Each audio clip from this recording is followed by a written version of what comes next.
So traditionally in a Chinese wedding, the color white is avoided, as it's usually attached to funerals instead of happy occasions.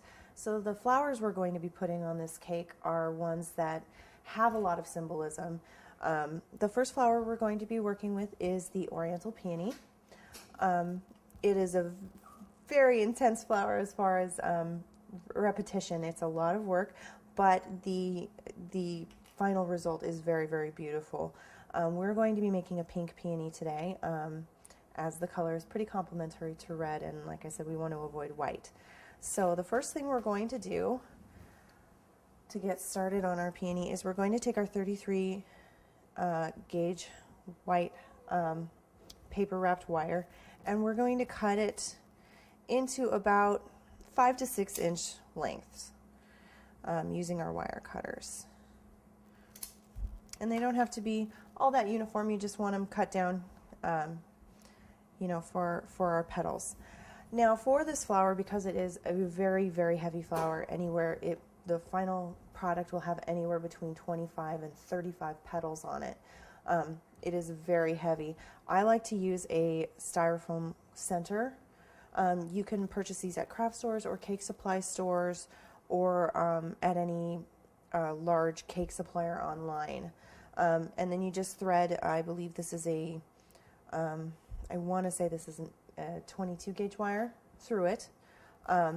So your peony will actually start off looking like this.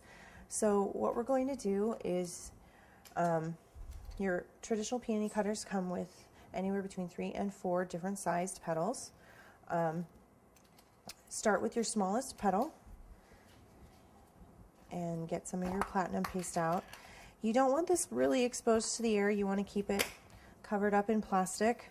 The great thing about platinum paste is, like I said before, you don't really have to worry about shortening or cornstarch. You can just go ahead and start using it.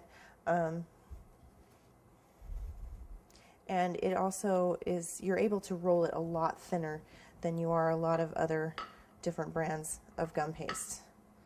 So we're just gonna kind of get it nice and thin. You want to start to be able to see your board through your gum paste.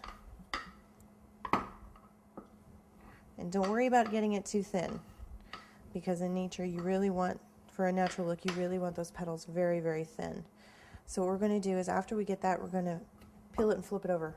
That's important, or at least Diane Grunberg tells me it is. So peel it and flip it over. That way when you're, after you've cut your petals, they don't stick to your board.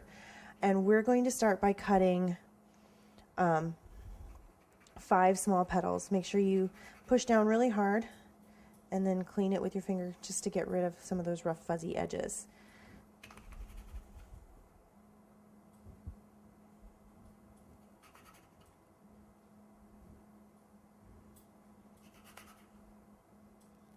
I'm going to go ahead and cut some more since I have enough rolled out. In this first step, you're actually going to cut 10 small petals. That'll be the basis for your bud.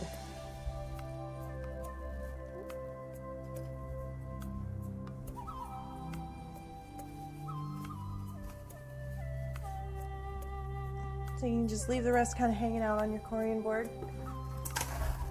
Get some more plastic wrap and just stick it on over the top.